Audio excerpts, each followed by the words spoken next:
এখন তো আমি আপনাদের মাঝে শেয়ার করে নিচ্ছি আমার খুবই পছন্দের কাঁচকলার খোসা বাটা দিয়ে ভর্তা ভাজি।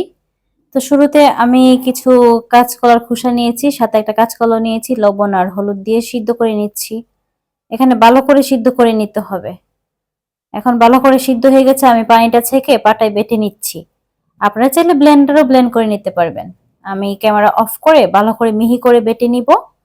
আর একটা কথা বলি, আমার ভিডিওতে যদি কোনো ভুল ত্রুটি থাকে বা আমার কথার মধ্যে ভুল ত্রুটি থাকলে ক্ষমা সুন্দর দৃষ্টিতে দেখে নেবেন।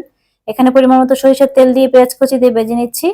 কিছু চেরা কাঁচামরিচ দিয়ে নিচ্ছি, অল্প পরিমাণে কালো জিরা দিয়েছি, একটা এক টুকরো 1 ইঞ্চির মতো দারচিনি দিয়েছিলাম, আর 1 চামচ আদা রসুন বাটা দিয়েছি। আধা চামচ হলুদের গুঁড়া, 1 চামচ লবণ দিয়েছি। লবণটা আপনাদের টেস্ট অনুযায়ী কম বেশি করে নেবেন। তারপরে বেটে রাখা কলার খোসাগুলো দিয়ে নিচ্ছি। দিয়ে আমি ভেজে নিব ভালো করে, যেন এর মধ্যে যে পানিটা আছে এটা যেন শুকিয়ে যায়। এক্সট্রা করে কিন্তু খুব পানি দেই নাই আমি। কলার খোসাতে সিদ্ধ যে করেছি ওটার কিন্তু অনেকখানি পানি রয়ে গেছে। তো আমি এখন ভালো করে অনেকক্ষণ সময় নিয়ে চুলার আঁচটা মিডিয়াম করে ভেজে নিয়েছি, যে পানিটা শুকিয়ে গেছে।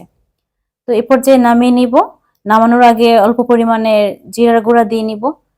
আর আমার এই রেসিপিটা ফলো করে আপনারা বাসায় একবার বানিয়ে দেখবেন, অনেক বেশি মজা হয় মাশাল্লাহ। আর এটা দেখতে কেমন লাগতেছে জানি না, তবে খেতে কিন্তু আমার কাছে অনেক অনেক বেশি ভালো লাগছিল, সত্যি বলছি।